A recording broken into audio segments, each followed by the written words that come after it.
పాయకరావుపేట నియోజకవర్గ పరిధిలో నెల రోజుల్లో జరిగిన రోడ్డు ప్రమాదంలో 18 మంది మృతి చెందడం బాధాకరమని హోంమంత్రి వంగలపూడి అనిత అన్నారు. నక్కపల్లిలో మీడియాతో మాట్లాడుతూ హెల్మెట్ అవేర్నెస్ కార్యక్రమానికి శ్రీకారం చుట్టామన్నారు.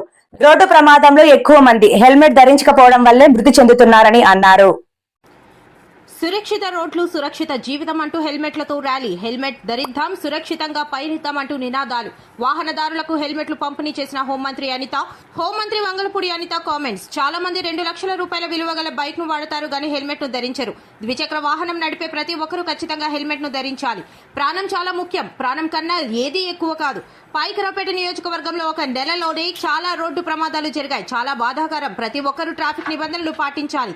పాయకరావుపేట నియోజకవర్గంలో ఎవరైనా హెల్మెట్ ధరించాల్సిందే. నాయకులైనా హెల్మెట్ ధరించకుండా రోడ్డుపైకి వస్తే డబుల్ ఫైన్ వేయండి. రోడ్డు ప్రమాదాల వలన చాలా కుటుంబాలు రోడ్డున పడుతున్నాయి. ముందు జాగ్రత్తగా ఉండడం అనేది చాలా ముఖ్యం. ప్రతి ఒక్కరూ హెల్మెట్ ధరించేలాగా అవగాహన కల్పిస్తున్నాం. హెల్మెట్ ధరిద్దాం, ప్రాణాలు కాపాడుకుందాం అంటూ నినదించిన హోంమంత్రి అనిత.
ఈరోజు మన ఆంధ్రప్రదేశ్ హోంశాఖ మంత్రుల వారు మిమ్మల్ని అవేర్నెస్ కల్పించాలనే ఉద్దేశంతో, ముఖ్యంగా మీ కుటుంబాలని ఆదుకోవాలనే ఉద్దేశంతో, ఎందుకంటే మీకు చాలా చిన్న సబ్జెక్ట్లా కనిపిస్తుంది కానీ జీవితాలు నెక్స్ట్ బ్రతుకులు నెక్స్ట్ కుటుంబ వ్యవహారాన్ని మన చిన్న నిర్లక్ష్యం వల్లనే మనం రోడ్డు పడతాం.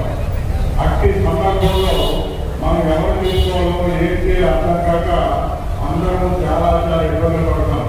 ఉదాహరణకి మీకు పోలీసు వాళ్ళు శత్రువులా కనిపిస్తారు. ట్రాఫిక్ లో చలాన్ చేసేటప్పుడు, హెల్మెట్ లేకుండా డ్రైవింగ్ చేసేటప్పుడు, మీరు సెల్ ఫోన్ డ్రైవింగ్ చేసేటప్పుడు, మీరు తాగి డ్రైవింగ్ చేసేటప్పుడు, మీరు పక్కన స్పీడ్గా వెళ్ళేటప్పుడు, ఇవన్నీ విషయాల్లో మిమ్మల్ని కంట్రోల్ చేయడానికి పోలీస్ డిపార్ట్మెంట్, ట్రాన్స్పోర్ట్ డిపార్ట్మెంట్ ఉంది. ఈ విషయాన్ని మూలంగా అర్థం చేసుకుంటే ప్రతి విషయంలో కూడా మనల్ని దగ్గర ఒక అవేర్నెస్ ప్రోగ్రామ్ పెద్దగా ఉన్నాం. మన జిల్లా ఎస్పీ గారు పోలీసుల ఆధ్వర్యంలో మనం చాలా ట్రాఫిక్ అవేర్నెస్ ప్రోగ్రామ్ పెడతాం. ఎందుకంటే ఈ ట్రాఫిక్ వల్ల ముఖ్యంగా రోడ్డు ప్రమాదాలు మన తగ్గుతామో మన యొక్క తప్పిదాల వల్ల మాత్రమే జరుగుతున్నది.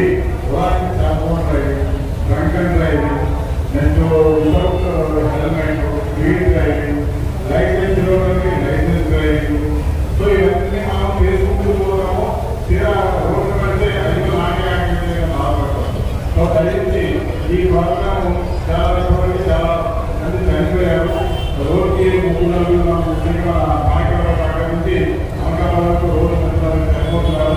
దీనికి కారణం పోలీస్ డిపార్ట్మెంట్ అదేవిధంగా ప్రజాప్రతినిధులు అందరూ కూడా సంయుక్తంగా ఒక హెల్మెట్ అవేర్నెస్ కార్యక్రమానికి శ్రీకారం చుట్టడం జరిగింది. దురదృష్టవశాత్తు హెల్మెట్లు లేకపోవటం వల్ల ఈ నెలలో సుమారుగా పాయకరావుపేట ఒక్క నియోజకవర్గంలోనే దగ్గర 15 నుంచి 18 మంది లిటరలీ ఇప్పుడు మృత్యువాత పడడం జరిగింది. దీన్ని దృష్టిలో పెట్టుకొని ఎట్టి పరిస్థితులను ఫర్దర్ గా జరగకూడదు. At the same time helmet ని కూడా కంపల్సరీ చేయాలనే ఉద్దేశంతో ఈరోజు పాయకరావుపేట నియోజకవర్గంలో కంపల్సరీగా బైక్ రైడర్స్ ఎవరైతే ఉన్నారో వాళ్ళందరూ కూడా రైడ్ అంటే డ్రైవింగ్ చేసే వాళ్ళు వెనకాతల కూర్చునే వాళ్ళు కూడా కంపల్సరీగా హెల్మెట్ పెట్టుకోవాలి ఒక నిబంధనని ఈ రోజు మేము అందరం కూడా తీసుకోవడం జరిగింది. దానికి సహకరిస్తున్న పోలీస్ డిపార్ట్మెంట్ కి ప్రత్యేకంగా నేను ధన్యవాదాలు తెలియజేసుకుంటున్నా. ముఖ్యంగా ప్రజాప్రతినిధులందరూ కూడా గ్రామ స్థాయిలో వెళ్ళి ప్రతి ఒక్కరికి కూడా ఈ హెల్మెట్ మీద అవేర్నెస్ కార్యక్రమానికి వాళ్ళు కూడా శ్రీకారం చుట్టాలని, ప్రతి ఒక్కరు హెల్మెట్ ధరించే విధంగా వాళ్ళు పాటుపడాలని మనస్ఫూర్తిగా కోరుకుంటున్నా. ప్రజలకు కూడా ఏంటంటే 2 లక్షల రూపాయలు పెట్టి ఒక బండి కొనుక్కుంటే 300 రూపాయలు పెట్టి హెల్మెట్ కూడా తప్పనిసరిగా కొనుక్కునే పరిస్థితి రావాలి. ఎందుకంటే ఈ రోజు చాలా మంది మనం యాక్సిడెంట్లో చనిపోతున్న వాళ్ళు 60% ఆఫ్ డెత్ కేసెస్ అన్ని కూడా హెల్మెట్ లేకపోవడం వల్లే జరుగుతున్నాయని గణాంకాలు కూడా చెప్తున్నాయి. దయచేసి హెల్మెట్ పెట్టుకుంటే ప్రాణాలను రక్షించుకోగలం. ప్రమాదాలు అనేవి కొన్ని సందర్భాల్లో అనివార్యమైనప్పటికీ కూడా ఆ ప్రమాదం జరిగిన తర్వాత కూడా దాని సీరియస్నెస్ కూడా తగ్గించుకునే దానికి హెల్మెట్ అనేది చాలా బాగా ఉపయోగపడుతుంది. తల్లిదండ్రుల దగ్గర నుంచి ఉపాధ్యాయుల దగ్గర నుంచి ప్రతి ఒక్కరు కూడా పిల్లలకి కూడా బండి స్పీడ్ వెహికల్ కొనిచ్చేటప్పుడు కంపల్సరీగా హెల్మెట్ పెట్టుకుంటేనే బండి తాళాలు ఇస్తామనో బండి నడపడానికి అనుమతిస్తామన్న విషయాన్ని కూడా తల్లిదండ్రులు కూడా చెప్పుకోగలగాలి. దయచేసి మేమందరం కూడా డిపార్ట్మెంట్ పరంగా కూడా అన్ని అవేర్నెస్ కార్యక్రమాలు తీసుకుంటున్నాం. దానికి ప్రజలందరూ కూడా సహకరిస్తారని మనస్ఫూర్తిగా కోరుకుంటూ హెల్మెట్ ధరించండి, ప్రాణాలను